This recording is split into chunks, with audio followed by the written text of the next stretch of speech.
ತೋಟ ಇದು ತೋಟದ ಬೋರು ಫಸ್ಟ್ ಚೆನ್ನಾಗಿತ್ತು.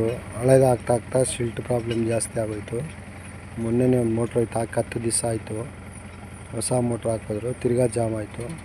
ತಿರ್ಗಾ ಈಗ ಮೋಟ್ರ್ ಮೋಟ್ರಿಗೆ ಸರ್ವಿಸ್ ಮಾಡಿ ಹಾಕಬೇಕು.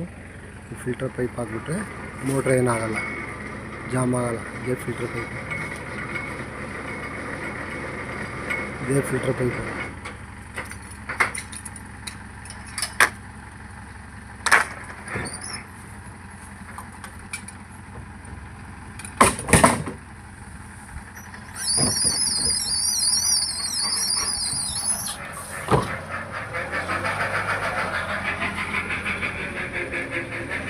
ಫಿಲ್ಟರ್ ಪೈಪ್ ಹಾಕಿದ್ರೆ ಬೋರ್ ಸೇಫ್. ಪೈಪ್ ಹಾಕಿಲ್ಲ ಅಂದರೆ ತಿರ್ಗಾ ಮೋಟರ್ ಜಾಮ್ ಆಗುತ್ತೆ. ನೀರು ಬರ್ತಾ ಮಣ್ಣು ಬರ್ತದೆ.